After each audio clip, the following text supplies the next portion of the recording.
In the 16th century, a 45-year-old Tibetan monk, Sangha Tenzin, came to the small village of Gyu in the Spiti Valley and decided to spend the rest of his life meditating there. He died there after many years of practice in the midst of his meditation. But something strange happened with his body after his death. It did not decompose. In fact, nearly 4 centuries after his death in 1975, his remains were discovered by local villagers who found that his dead body was still sitting in a meditative posture.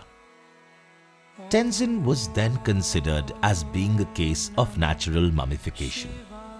This meant that Tenzin practiced meditation with the specific intent of making himself a mummy, and his body is naturally preserved without the use of any chemicals, unlike the more famous mummies of Egypt. Over time, the villagers of Gyu developed legends about Tenzin. They believed that he is still alive and refer to him as the living Buddha. In fact, they say that he still grows hair and nails. Tenzin is the only naturally mummified body of a Buddhist monk in India today. However, in some Buddhist countries, there have been quite a few such mummies who intentionally chose to leave their bodies in the course of meditation. In Japan, these mummies are called Sokushinbutsu, the living Buddha. The practice of Sokushinbutsu is believed to have been introduced in Japan by the 8th century monk Kukai, who was the founder of the esoteric Shingon school of Buddhism. Even Kukai, however, is believed to have brought these practices over from China, which shows how ancient the practice of self-mummification is. Here, there is one disturbing fact about these Japanese mummies, which we must state at this point. While the practice of mummification in Buddhist monks is common in other countries as well, particularly in Southeast Asia, in those countries monks are mummified after they died of natural causes. In Japan, however, many of these historical monks are believed to have brought about their own death by starvation. The Sokushinbutsu monks would gradually reduce their intake of food and finally stop eating altogether. Is this so? If so, how can we ever believe that an enlightened person can commit? In fact, a similar practice of intentional death without any mummification is found even within the Hindu and Jain traditions. This is called the practice of Mahasamadhi, or the great and final samadhi, which involves the act of intentionally leaving one's body at the moment of death. According to yogic tradition, an enlightened yogi who is a Jivan Mukta, someone who has been liberated while already alive, after reaching the state of Nirvikalpa Samadhi, can consciously exit their body and choose their moment of death while in a meditative state. Many yogis, whose deaths we will discuss in this video, attain the state of Mahasamadhi. In this video, we will also discuss the ethics of Mahasamadhi, both within the Hindu tradition as well as the Buddhist tradition of self-mummification. Later in this video, we will extensively discuss the Mahasamadhi of Swami Vivekananda and how it corresponds to the teachings of yoga about the passing away of an enlightened being. I am going home.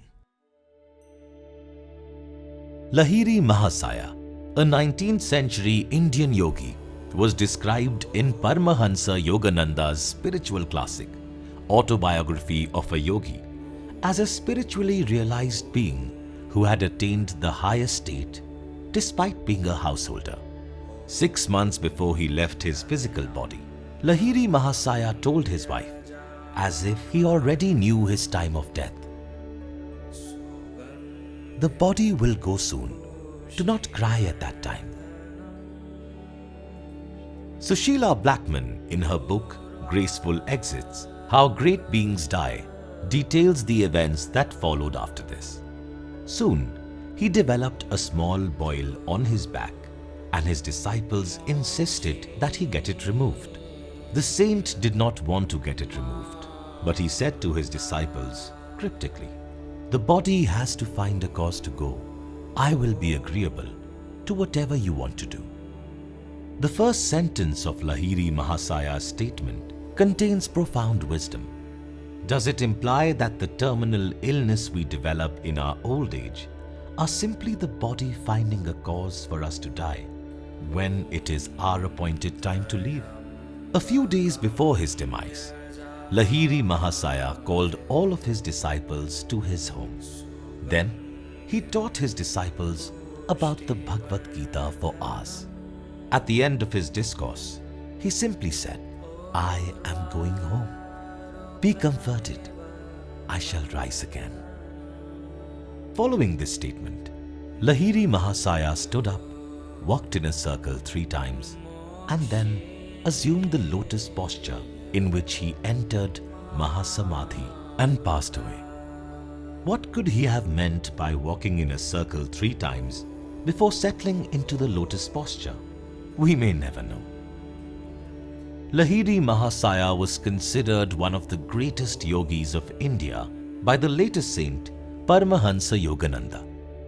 One day, Paramahansa Yogananda told his disciples, "I have a big day tomorrow. Wish me luck." The next day, Yogananda had to attend a banquet for the new Indian ambassador. After eating, he rose to make a speech about spiritual India. He ended his talk with a quotation from one of his own poems. "Where Ganges, woods, Himalayan caves and men dream God, I am hallowed. My body touched that sod." As he said these words, Yogananda lifted his eyes up, turned and fell to the floor unconscious. Only later did people in attendance realize that the words of his poem were intended by him to be his final words. A strange phenomenon was reported after Yogananda's death. No physical disintegration of his body was visible even days after his death. Later in this video, we will discuss a similar phenomenon that took place after Sri Aurobindo passed away, where his body did not decompose and in fact emitted a fragrant scent.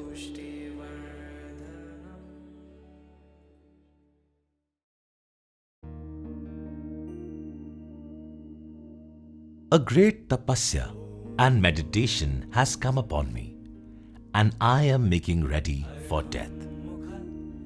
These were the great words of Swami Vivekananda as he was approaching his final days. His disciples, on hearing these words, remembered what Sri Ramakrishna had said about the young Vivekananda.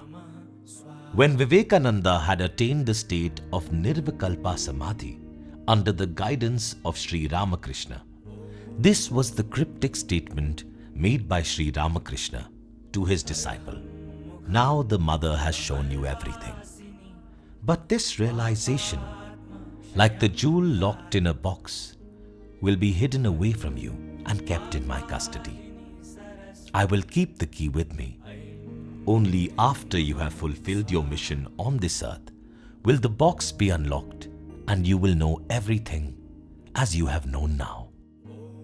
Years later, in 1898, Vivekananda had a mystical experience at the Amarnath cave, where he is said to have received a boon from Lord Shiva not to die until he himself willed it. 4 years later, Vivekananda consulted a calendar to help determine the day on which he should leave his body.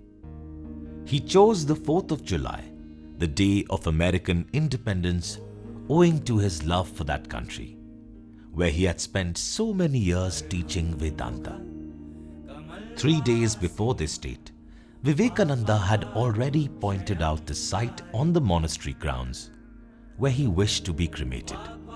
This is what happened in the final hours of his life, as recorded by Sushila Blackman in her book.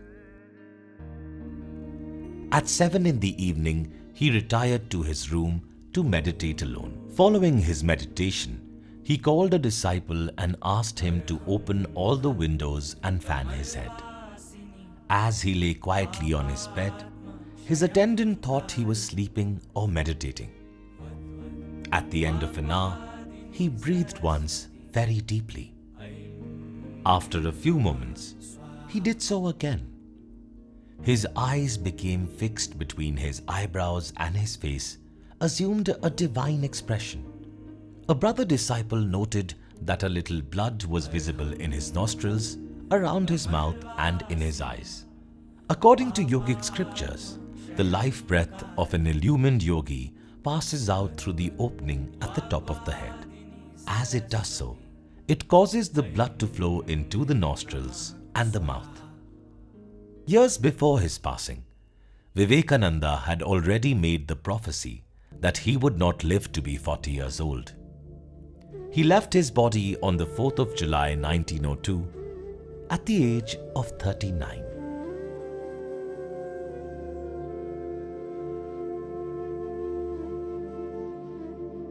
This brings us to the answer of one of the questions we had raised at the start of this video. From discussing the Mahasamadhi experiences of these accomplished yogis, we should realize that this experience cannot be called suicide. An ordinary individual may commit suicide when they are experiencing extreme distress or frustration with life. There is nothing spiritual about such an action. But when an enlightened yogi chooses the moment of their death, this is influenced by the knowledge that the work they had to perform in the world has been accomplished, and now they can return to their divine abode. This may be distinguished with the practice of Buddhist mummification, which we had discussed at the start of this video, where the monk does not choose the time of death, but gradually trains the body towards dying in the meditative posture. But even in these cases, it is clear that the motivation behind the monk's action is not some emotional problem or a mental health issue, but clearly a desire to reach a higher spiritual state after their death. Hence, both the yogic practice of Mahasamadhi as well as the Buddhist mummification should not be considered by us to be a case of suicide. Finally, we should realize that we are deeply limited beings who do not possess the knowledge of these spiritually perfect individuals. Such yogis can even see the future and realize the time at which they will pass away. The only reason why they do not tell their disciples about this would be to prevent them from worrying about their master. Hence, we cannot criticize the yogis for choosing to die intentionally, as that may have just been the exact time when they were supposed to die.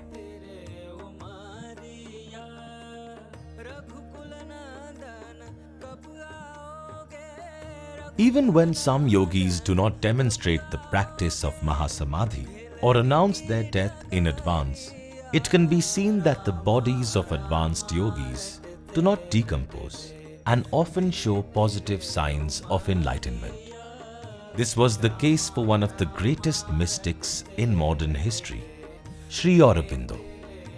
A prominent disciple of Sri Aurobindo, Amal Kiran, wrote an article shortly after he passed away, noting that there must be an internal significance to Sri Aurobindo leaving his body.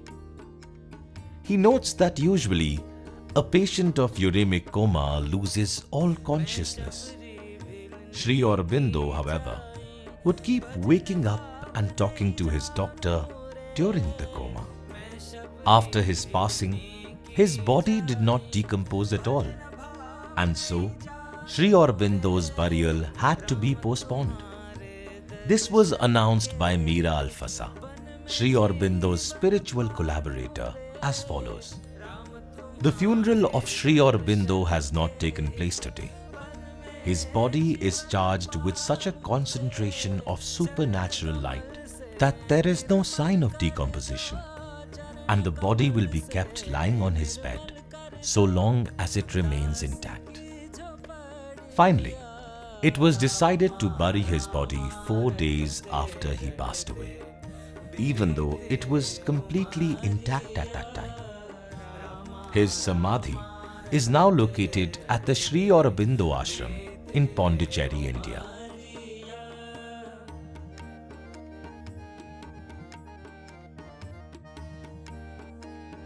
These tales of Mahasamadhi and the other astonishing deaths of mystics tell us one thing, that these saints don't die.